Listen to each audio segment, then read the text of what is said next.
ሲጀምር የሚባል ሰዎቹን የተባለችውንና አልታመልጣቸው የምትሞክረውን ሴት እንዲይዟት ሲያዛቸው እናያለን። እሱ ግን በሽታ ስላለበት ህይወቱን ለመቀየር ከእሷ ጋር አንድ ቀን ማሳለፍ ይፈልጋል። ከሚያሳድዷት ሰዎች የሚያድናት በመምሰል ከ1 እስከ 10 ቆጣሪ ከአይንሽ ሰውራቸዋለሁ ካለ በኋላ ሰዎቹን ደብድቦ ያባራቸዋል። ከጥቂት ቆይታ በኋላም ቻው መስግናው ገንዘብና ቼክ ልትጽፈለት ስትልም ነገር ግን በድንገት ህመም ተሰምቶት መሬት ላይ ይወድቃል። እሷም የመጀመሪያ እርዳታ አድርጋለት ታድነዋለች። በማግስቱም ሆስፒታል ውስጥ ሆኖ ሲነቃ ያዳናችውን ሴት ያስታውሳታል። ረዳቱ ሴትዮ ሆስፒታል ውስጥ አምጥታው እንደሄደችና ቦርሳዋንም ጥላ እንደሄደች ይነግረዋል። ሻይ የተባለችው ሴት ደግሞ የቹን መታወቂያ አይታ በህልሙ የሚያያትን ሴት መሆኗን ትረዳለች።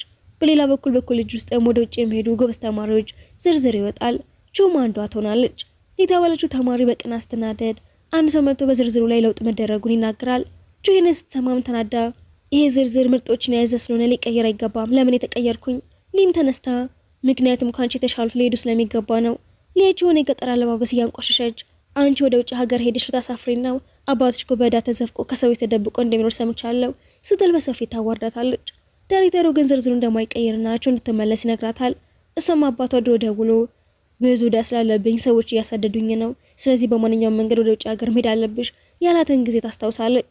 ቹ ወደ ውጭ የመሄድ እድሉን ማጣት ስለሌለባትና በእሷና በሊ መካከል የፈተና ውድድር እንዲደረግ ጠይቃለች። ሊ ግን ገፍትራ መሬት ላይ ትጥላትና ልትረዳ ስትቃረበ የአንቺ አይነት ዝቅተኛ ሰዎች ወደ ውጭ ከመሄዱ የሀብታም መደብ ጋር ሊመደቡ አይገባም ብላ ታስፈራራታለች። በዚህ ጊዜም ሲ በድንገት ገብቶ ቹ እንድትቆም ይረዳታል።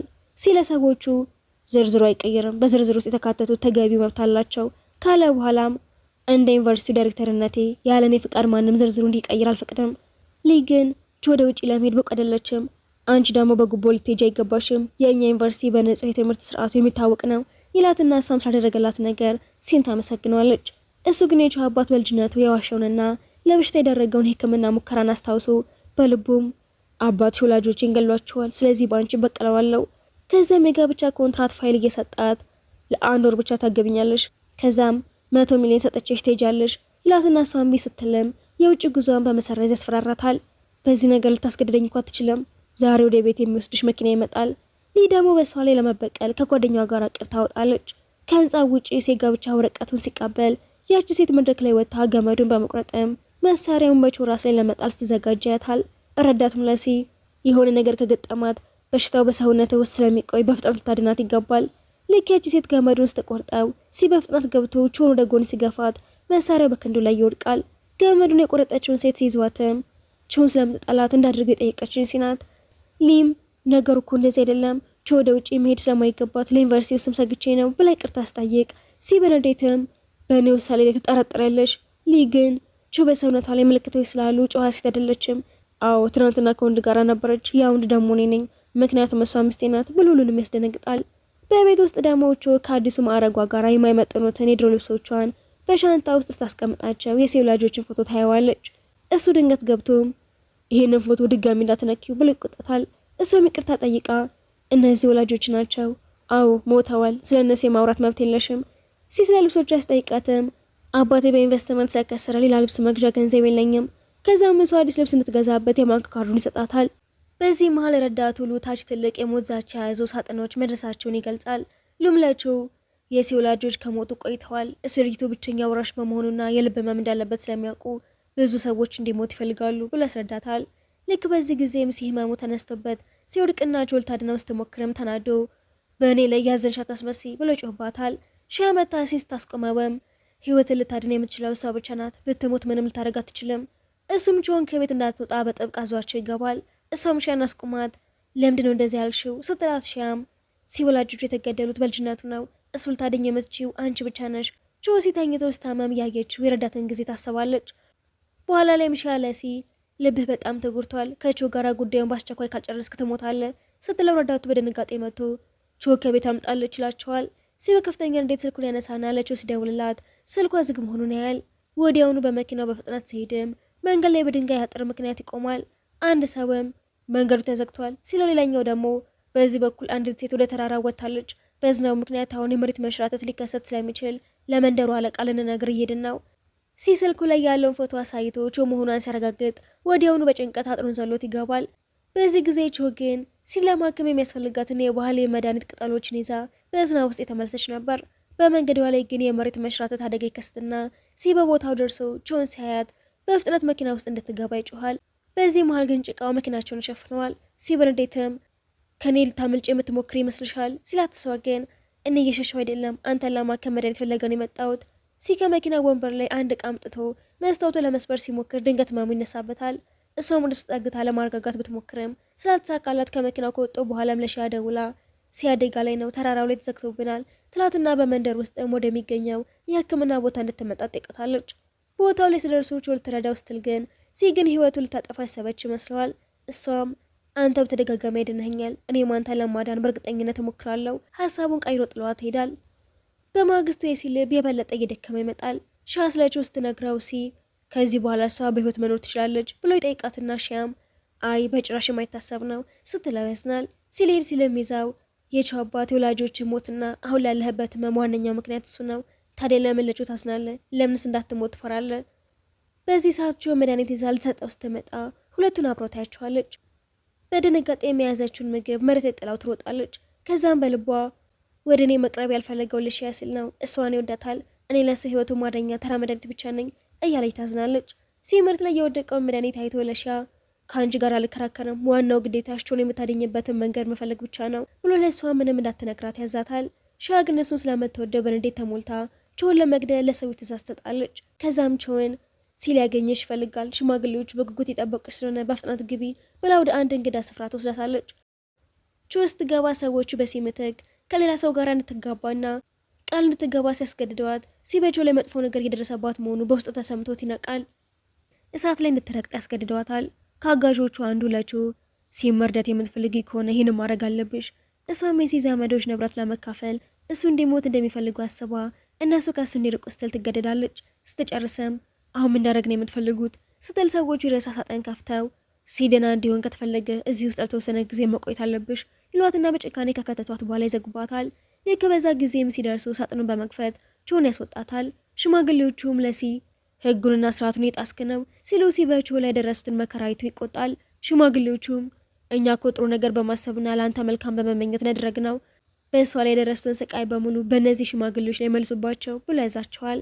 ቾን ወደ ቤት ወስዶ እግሯን ካከማት በኋላ ሊነሳ ሲል ታስቆመው ስትሞክር ይዛትና ታመሰግነዋለች። ወደ እሷ ሊጠጋ ሲልም ስልኩ ይጮህና የደወለው የቾ አባት መሆኑን አይቶ ይደነግጣል። የቾ አባትም ለሲ አሁን በምንም አይነት ስም ልትጠራኝ አትችልም፣ ምክንያቱም እኔ የሚስትህ አባት ነኝ። ሲ ያለበትን ቦታ አውቆ በሄድም ሳያገኘው ይቀራል። በመኪና ውስጥ ሲቀመጥ ግን የቾ አባት ከጀርባው በስለት ሲያስፈራራው ያገኘዋል። ሲ እጁን ጠምዞ ሲይዘው የቾ አባትም እኔ እኮ የሚስትህ አባት ነኝ፣ ወላጆችን የገደልኩ አንተ እኮ ነህ። ልጅህን አግብቼ ደስተኛ ህይወት የምኖር እንዳይመስልህ፣ እሷን ያገባዋት ህይወቴን በእሷ ህይወት ውስጥ ለመለወጥ ብዬ ነው። የቾ አባትን በንዴት አደንዝዞት ያመልጥና ሲነቃ ሺያ የጤና ሁኔታ እየተባባሰ ነው ካለችው በኋላቸው እንዳትሞት ጭማቂ ውስጥ የሚጨመር መድኃኒት ትሰጠዋለች። ሲ ግን እሷን ስለማያምናት በእኔ ላይ የመዋሸት መዘዙ ምን እንደሆነ ታውቂያለሽ ብሏት ይሄዳል። እንዳሰበውም ሺያ ከቾ አባት ጋር እያሴረች ሲሆን አባትየው ግን ሲኛ ማሴራችንን ካወቀ ፊትሽን እንኳን ዞር አያየውም ብሎ ያስፈራራታል። ሲ በደስታ ቤት ገብቶ ቾ ከቤተሰቦቹ ጋር ያለበትን ምስል ስትስል ያገኛታል። እሷም ከእንግዲህ ብቻህን አይደለህም፣ እኔ ሁልጊዜም ከአንተ ጋር ሆናለሁ ስትለው የጋብቻ ቀለበት ያደርግላታል። ቾ የሚፈልገውን ለመስጠት ወስና መኪና ውስጥ ስትገባ አሽከርካሪው አባቷ ሆኖ ታገኘዋለች።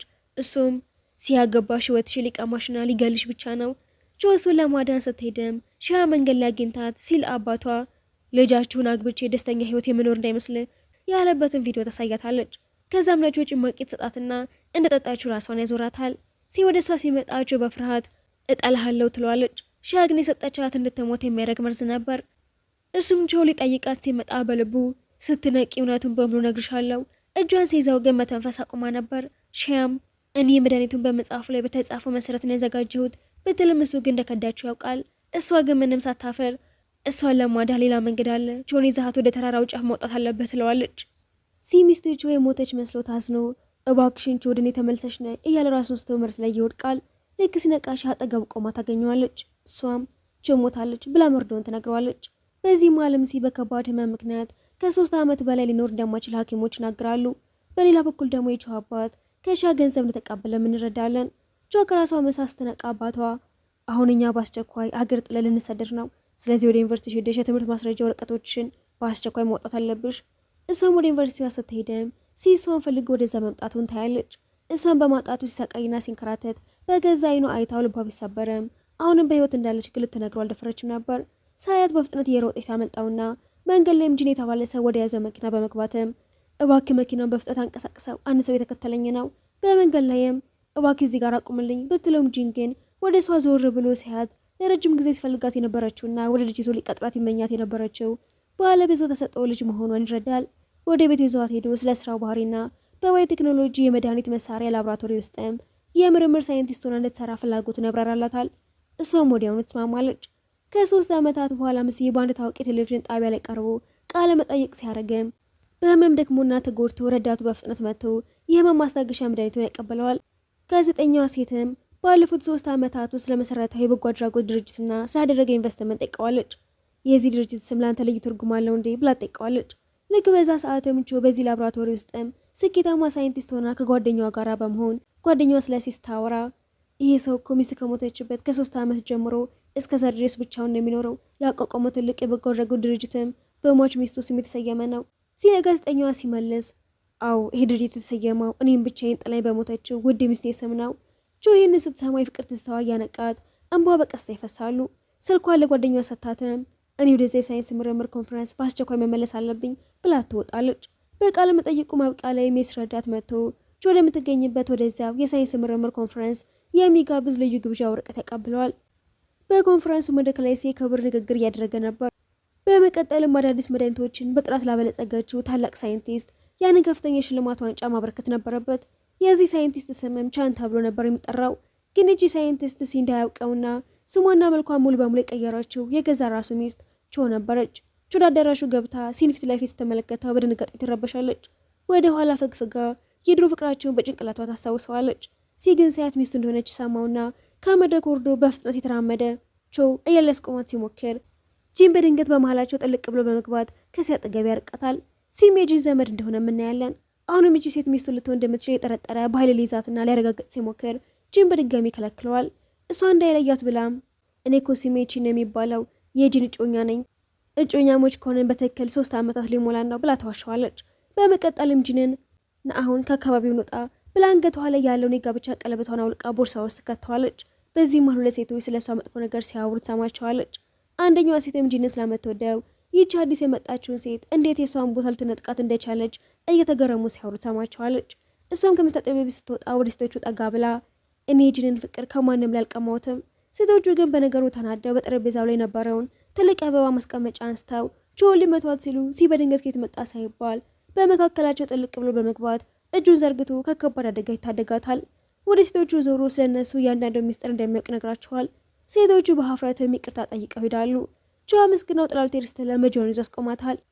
ጆ አሁንም በህይወት እያለሽ በእነዚህ ያለፉት 3 ረጃጅም ዓመታት ውስጥ ለምንድነው ወደ እኔ መተሽ እውነቱን ያልነገርሽኝ? እኔ እኮ በየቀኑ በየሰከንዱና በየደቂቃው ለአንቺ ያለኝ ፍቅርና ናፍቆት እያሰቃይ ነበር የኖርኩት ብሎ ይነግራታል። እሷ ግን ልቧ እየደማ አንተ እያሰብክ ያለኸው ሌላ ሴትን ነው፣ እኔ የጂን ጮኛ ነኝ። በሚያሳዝን ሁኔታ አሁን አንተ እየተከራከርክ ያለኸው ከተሳሳተ ሰው ጋራ ነው። እሱ ግን ወደ እሷ ጠጋ ሊል ሲሞክር ጂን በፍጥነት መጥቶ ያርቀዋል። ይህቺ እኮ የእኔ ወደፊት ሚስቴ ናት፣ እንዴት እንደዚህ አይነት ድርጊትን በነጻነት ታደርጋለህ? ጂንም ይዟት ሲወጣ በልብ ህመሙ ምክንያት ሰውነቱ ይዝላል። በሌላ በኩል ጂን ይህቺ ሳይንቲስት የሲ ከ3 ዓመት በፊት የጠፋችው እውነተኛ ሚስት መሆኗን ይረዳል። ጆ ወደ ጂን ዞር ብላ እባክህ እውነተኛ ማንነቴን እንደብቅልኝ፣ አሁንም በህይወት መኖሬ ለሲ በጭራሽ እንዳትነግረው ብላ በትህትና አስጠይቀው አይዞሽ እኔ ሁል ጊዜ ካጠገብሽ ነኝ፣ ከእንግዲህ ማንም ሰው ጉዳት ሊደርስብሽ አይችልም ብሎ ያረጋጋታል። ሲምር ላይ የወደቀውንና ጆ የጣለችውን ያንን በሀብል የተደረገ የጋብቻ ቀለበትን ይመለከተዋል። የሚስቱ የጆ ቀለበት መሆኑንም ይረዳል። ወደ ረዳቱ በስልክ በመደወል ስለዚህ ሳይንቲስት እያንዳንዱ መረጃ አሁኑን አጣርታ አምጣልኝ ብሎ ያዘዋል። ረዳቱ መረጃውን ይዘውለት ሲመጣ ግን በሰነዱ ላይ ባየው ነገር ከብሎ ይደነግጣል። ምክንያቱም በሰነዱ ላይ ይህች ሴት የሕክምና ትምህርቷን የተማረችው በአሜሪካ ሀገር እንደሆነ እዛም ከታላላቅ የሕክምና ፕሮፌሰሮች ጋር በጋራ ስትሰራ ቆይታ በመጨረሻም ወደ ጂን ድርጅት እንደገባችና አዳዲስ መድኃኒቶችን መስራትም እንደጀመረች ተጽፎ ነበር። ረዳቱም ምናልባት ከባለቤት ከቾ ጋር መልክ ትመሳሰላለች እንጂ እሷ ልትሆን አትችልም ሲግል ልቡ እሷ ናት ስለሚለው ግራ ይገባዋል። እሷም ወደ ቤቷ እንደገባች ያንን የጋብቻ ቀለበቷ ያለበትን ሀብል በጭንቀት በየቦታው ብትፈልገውም ሳታገኘው ትቀራለች። ነገሩን ለማረጋገጥና ቀለበቱን ለመፈለግ በፍጥነት ወደ ውጪ ለመውጣት የቤቷን በር ስትከፍተው የጽዳት ሰራተኛዋ ፊት ለፊት ታገኛታለች። በጭንቀት ውስጥ ሆና መታጠቢያ ቤት ውስጥ የጋብቻ ቀለበት ያለበት የብር ሰንሰለት ሲወድቅ አላየሽም ብላ ጠይቃታለች። ልክ በዚህ ሰዓት ምሲ ከኋላ በዝምታ ይመጣና ሀብሉን በእጁ እያወዛወዘ ይሄንን ቀለበት ነው የምትፈልጊው ብሎ ይጠይቃታል። እሷ ግን ማንነቷ እንዳይገለጥ በመፍራት ስላገኘኸው በጣም አመሰግናለሁ ብላ ቀለበቱን ከእጁ ላይ ለመውሰድ እጇን ትዘረጋለች። እሱ ግን እጇን ይዞ እኔ ማወቅ የሚፈልገው የሟች ሚስቴ ጋብቻ ቀለበት በአንቺ እጅ ላይ እንዴት ሊገኝ እንደቻለ ነው። ጆ አሁንም እንደማታውቅ በመምሰል ይህንን ቀለበት እኮ ዛሬ ጠዋት ነው ከሱቅ የገዛሁት፣ ምናልባት ከሚስት ቀለበት ጋር የመሳሰል ይሆናል እንጂ ሰው አይደለም፣ ይሄ ተራ አጋጣሚ ነው ብላ ተዋሸዋለች። ሲ ግን እየተቆጣ ይሄ ቀለበት እኮ አንድ ብቻ ተብሎ የተሰራ ልዩ ቀለበት ነው፣ ሌላ ሊኖረው አይችልም። ጂም በመካከላቸው ጥልቅ ብሎ በመግባት እባክህ እጇ ለቀቃት፣ ሚስቴን እፈልጋለሁ እያልክ የምታደርገው ነገር ተገቢ አይደለም፣ ብዙ ተመሳሳይ ሴቶች ሊኖሩ እንደሚችሉ ሊያስረዳው ይሞክራል። አሁኑኑ ከዚህ ካራ ከገለ ጥበቃ ሰራተኞች ደውዬ ያስወጣሃለሁ ብሎ ያስጠነቅቀዋል። ሲ ተስፋ ቆርጦ ቀለበቱን ለጆ ይሰጣታል። እሷም የጂን እጮኛ መሆኗን ለማረጋገጥ ወደ እሱ ውስጥ ጠጋ። ሲነገሩ ጎርቶት ጥሏቸው ሊሄድ ሲራመድን በድንገት ከባድ የልብ ህመሙ ተነስቶበት ራሱን ስቶ መሬት ላይ ይወድቃል። እሷም በፍርሃት ጮኻለች። ወዲያውኑ የህክምና አምቡላንስ መጥቶ ወደ ሆስፒታል ይወስዱታል። ጂን የጆን መደናገጥና ማልቀስ ሲመለከት እሱ አሁንም ድረስ ሲ እንደምትወደው ይረዳል። በነጋታውም የሲ ታማኝ ረዳት መጥቶ ለጆና ለጂን አንድ የኑዛዜ ወረቀት ያቀብላቸዋል። ሲ አሁን ብዙ እድሜ እንደማይቀረብ ስላወቀ የድርጅቱን ትልልቅ አክሲዮኖች ለአንቺ በስጦታነት አውርሶሻል። በማግስቱ ሲ ከሆስፒታል አልጋው ተነስቶ በቀጥታ ወደ ሚስቱ መቃብር ሄደው ጆ እኔ ለአንቺ ሞት ትልቅ ምክንያት ስለሆንኩኝ ራሴን በፍጹም ይቅር አልለውም እያለ ራሱን ይወቅሳል። ሺያ በቅናትም እኔ ለአንተ ስል ብዙ ውለታዎችን ስሰራ አንተ ግን የምታፈቅራት እሷን ብቻ ነው ብላ ትጮኻለች። ጆ እኔም አሁን በቅርቡ ወደ አንቺ ስለምመጣ ከእንግዲህ አላስቸግርሽም። ጆ ወደ መቃብሯ መታ ቀለበቱን አስቀምጣ ስትሄድ ሲግን በቪዲዮ አረጋግጠው ወደ ላብራቶሪ በመግባትም ዛሬ ወደ መቃብሩ ቦታ ለምን ሄድሽ? እውነቱን ተናገሪ። እኔ ለሞተችው ጓደኛ ስል ነው ሄድኩት ብትልም ሲ ቀለበቱን አሳይቶ ታዲያ ይሄ ቀለበት በመቃብሯ ላይ እንዴት ሊገኝ ቻለ? ከ3 ዓመት በፊት አንቺን ለመጉዳት ፍላጎት አልነበረኝም፣ ሻ መድኃኒት ሰታኝ ነው ብሎ እውነቱን ይገልጽላታል። አንተ እኔን የፈለግከኝ እድሜን ለማራዘም ብለህ ብቻ እንደሆነ ድሮ አውቄያለሁ ስትለው ሲ በሐዘንም መጀመሪያ ፍላጎት የሱ ቢሆንም ከዛ በኋላ ግን ላንቺ ያለ ፍቅር እውነተኛ ሆነ ብሎ እያለቀሰ ይወጣል። እሷም ወደ ምርምር ማዕከሉ ተመልሳ ስትሰራ ሻ በትልቁ ስክሪን ላይ ይቺ ሳይንቲስት እኮ የሲ የሚስጥር ፍቅረኛ ነበረች የሚለው ውሸት ወሬ ስትለጥፍ ህዝቡ ጆን ሲደርሰውም ይቺ ሴት ጥላ መሄዷ የሰው ጥፋት ሊሆን ይችላል፣ ነገር ግን ጆ የኔ እውነተኛ ህጋዊ ሚስት ናት ብሎ ይመሰክራል። እሷም ጥላው ስትወጣ በከባድ ህመም ታሞ ይወድቃል። ጆ መድኃኒት ልታጠጣው ስትልም ሻ ይሄ መድኃኒት መርዝ ነው ልትጋዩ ይፈልገሻል ብትልም እሷ ግን መድኃኒቱን ለሲ ባፉ ታጠጣዋለች። ሆስፒታል ውስጥ ሲን አቅተው ይተቃቅፋሉ። እኔ ብዙ እድሜ ስለማይቀረኝ ዛሬ መጨረሻውን እራት አንድ ላይ እንብላ። በሆስፒታል ውስጥ ሲ ለጆ መድኃኒት መስሪያ በፈቃደኝነት ሙከራ እንዲደረግበት ይስማማል። ጆ ይህንን ሳታውቅም በመድኃኒቱ የሲን ህይወት የምታድን መስሏት ስትደሰትም ረዳቱ መርዶን ይነግራታል። ጆ ቪዲዮውን ስትከፍትም ሲ ጆ እኔ ለአንቺ ስል ህይወቴ መስዋዕት አድርጌያለሁ። አሁን በትልቁ አዳራሽ ውስጥ በመጨረሻ እስትንፋሴን እየጠበኩኝ ነው። ሊሞት መስሏት ብትደነግጥም ከዓመታት በኋላ በመድኃኒቱ ይድናል። አንድ ሴት ሲን ስልክ ቁጥር ስጠይቀው ጆ በቅናት በጣም አዝናለሁ፣ ይሄ ሰው እኮ ያገባና ህጋዊ ባለቤት ያለው ወንድ ነው ብላ ታብራራለች።